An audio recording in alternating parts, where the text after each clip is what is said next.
ధనస్సు వారికి గనక చూసుకున్నట్లయితే మీకు 6లో ఉండేటువంటి రవి సప్తమ స్థానంలోకి మారుతున్నాడు. సప్తమ స్థానంలో జూన్ 15వ తేదీ నుంచి జూలై 15వ తేదీ వరకు ఉంటాడు అక్కడ.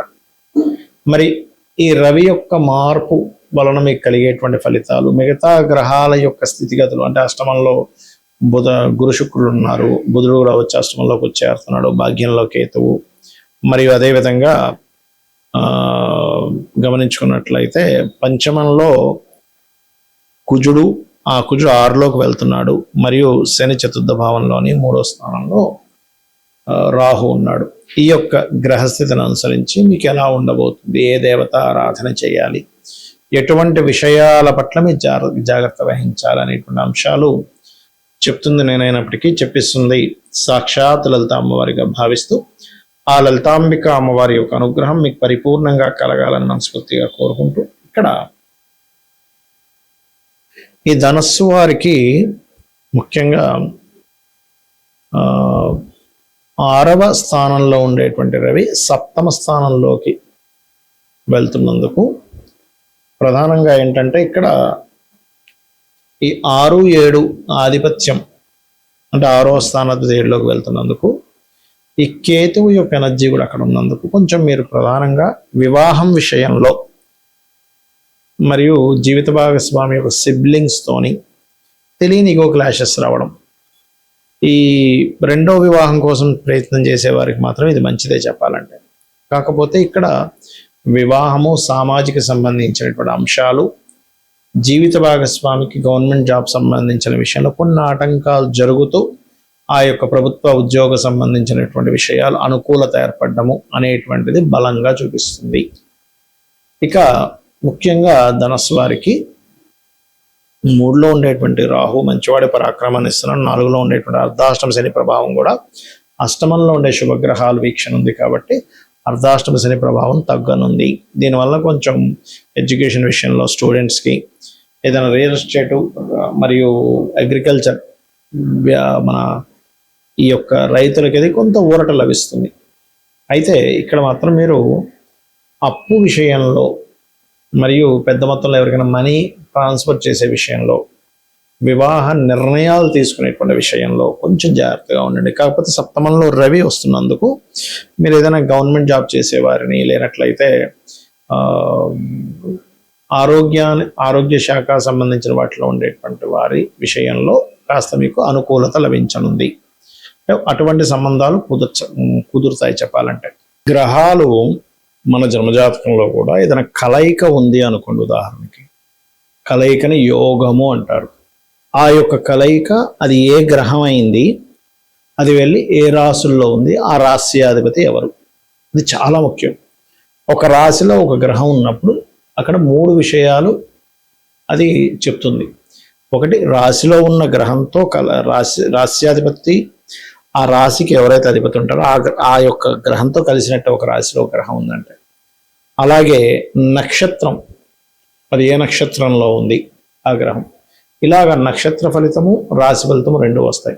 ఇది ఒకటే కాకుండా మనకి కొన్నిసార్లు 2-3 గ్రహాలు కూడా కలుస్తూ ఉంటాయి. అలా 2-3 గ్రహాలు కలిసినప్పుడు ఇక్కడ ప్రధానంగా మీరు తీసుకోవాల్సింది ఏంటంటే, ఇది యోగంగా భావిస్తారు. యోగము అంటే కలయిక. ఈ యోగం వల్ల మీకు ఏం ఫలితం వస్తుంది, ఈ గ్రహం ఇంకో గ్రహంతో కలిసినప్పుడు మీకు ధనం వస్తుందా, మంచి కమ్యూనికేషన్ స్కిల్స్ వస్తాయా, అన్నదమ్ములతో బాగుంటుందా, లేకపోతే ప్రాపర్టీ వైజ్గా బాగుంటుందా, బాగా ఆస్తిపరుడు అవుతాడా, విద్యాపరుడు అవుతాడా, లేకపోతే మంచి సంతానం కలుగుతారా, లేకపోతే కాంపిటీషన్లో స్పోర్ట్స్లో బాగా రాణిస్తారా, మంచి జీవిత భాగస్వామి వస్తుందా, ఎర్లీగా వివాహం అవుతుందా, లేకపోతే లేట్గా వివాహం అవుతుందా, అన్ఎక్స్పెక్టెడ్ థింగ్స్ ఎక్కువగా ఉంటాయా, అంటే యాక్సిడెంట్స్ అవి ఎక్కువగా ఉంటాయా, తండ్రి యొక్క ఆరోగ్యం ఎలా ఉంటుంది, అదేవిధంగా ఉద్యోగంలో మంచి ఉద్యోగంలోకి వెళ్తాడా, లేకపోతే లాభాలు బాగా సంపాదిస్తాడా, అనవసరం ఖర్చులు వ్యసనాలకు గురవుతాడా అనేది గ్రహము అది లగ్నం నుంచి ఎన్నో స్థానంలో ఉందో చూసి చెప్పుకోవాలి. ఇందులో శుభగ్రహాలు, సహజ శుభగ్రహాలు, సహజ పాపగ్రహాలు అంటారు, క్రూర గ్రహాలు అంటారు. సహజ శుభగ్రహాలు అంటే ఏమిటి? గురువు, శుక్రుడు, బుధుడు, పూర్ణచంద్రుడు, ఇవి సహజంగా ఉండే శుభగ్రహాలు. ఇందులో మళ్ళీ ఏవైనా వెళ్ళి ఈ గ్రహాల్లో ఏదైనా నీచబడి పాపగ్రహాలతో అది కూడా పాప అయిపోతుంది. అదేవిధంగా క్రూర గ్రహాలు ఏమిటి? రవి అర్ధపాపిగా చెప్తారు, అంటే ఒకవైపు శుభ ఫలితాలు ఇస్తాడు, కొంత క్రూరమైన ఫలితాలు ఇస్తాడు. రవిని వదిలిపెట్టేస్తే కుజుడు, రాహువు, కేతువు, గుర్తుపెట్టుకోండి. ఇవి కుజ, రాహువు, కేతువు నీచబడినటువంటి గ్రహము ఇట్లా ఉంటాయన్నమాట. ఈ గ్రహాలన్నీ కూడా కాస్త పాప ఫలితాలు ఎక్కువగా ఇస్తూ ఉంటాయి. శని కూడా చెప్పాలంటే, సాటర్న్ కూడా. అయితే ఈ లగ్నానికి శుభుల పాపుల, పాపగ్రహం కూడా శుభుడైతే శుభ ఫలితాన్ని ఇస్తాడు, శుభగ్రహం కూడా పాపగ్రహాలతో పాప ఫలితం ఇస్తాడు. ఈ యొక్క కీన్ అబ్జర్వేషన్లో మీరు ఒక నిర్ణయం తీసుకోవాలనుకోండి, వివాహం విషయం అనుకోండి, లేకపోతే వ్యాపారం అనుకోండి, లేనట్లయితే ఒక వాహనం తీసుకుందాం అనుకుంటున్నారు, ఒక గృహం తీసుకుందాం అనుకుంటున్నారు. ఈ గ్రహాల కలయిక యోగంలో మీకు నడిచేటువంటి మహాదశ, అంతర్దశ గుర్తుపెట్టుకోండి. మహాదశ లేదా అంతర్దశలు ఏం నడుస్తున్నాయి, ఈ గ్రహాలు ఎటువంటి ఫలితాలను ఇస్తున్నాయి అనేటువంటి విషయాన్ని క్రోడీకరించుకొని దాన్ని బట్టి డెసిషన్ తీసుకొని ఒక అనాలిసిస్ చెప్పేదే ఆస్ట్రాలజీ. అంతేగాని ఏదో చిన్న చిన్న విషయాలు పట్టుకొని ఎలాంటి నడుస్తుందండి, అందుకే ఇలా ఉంది, కాలసర్ప యోగం ఉందండి, అసలు కాలసర్ప యోగాన్ని జన్మజాతకానికి అప్లైయే చేయొద్దు. కాలానికి సంబంధించిన అప్లై చేసుకోవాలి. కాలంలో ఎలాంటివి జరుగుతాయి. ఎందుకంటే నేను చాలాసార్లు చెప్పాను, 170 మంది దేశ నాయకుల జాతకాల్లో కాలసర్ప యోగం ఉంది, మెగాస్టార్ చిరంజీవి ఉందని చెప్పాను. కాబట్టి ఇవి కాదు.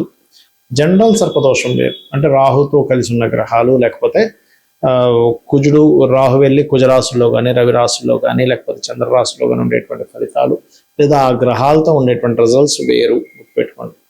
కాబట్టి ఎప్పుడూ కూడా మీరు ఫలానా ప్లానెట్ అలా ఉంది అనగమ్మో ఇదేదో యోగం, ఇదేదో అయిపోతుందని భయపడకండి. ఒకటే బాగా గుర్తుపెట్టుకోండి, మీ యొక్క జాతక చక్రంలో ఉండే గ్రహస్థితి ఎలాగున్నా మీ పూర్వజన్మలో చేసినటువంటి మంచి కర్మల వల్ల మంచి కాంబినేషన్ వస్తుంది. మనకు తెలుసో తెలియకో చేసినటువంటి కొన్ని బ్యాడ్ కర్మల వల్ల బ్యాడ్ కాంబినేషన్స్ ఏర్పడుతుంటాయి, దానివల్ల ఇబ్బంది పడుతూ ఉంటారు.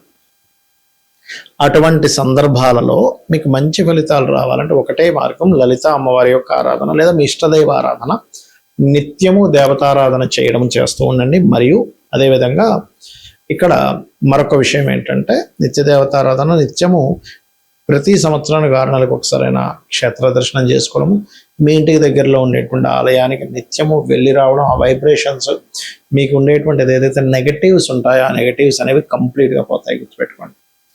ఇలా కనుక మీరు చేసినట్లయితే ఖచ్చితంగా బాగుంటుంది.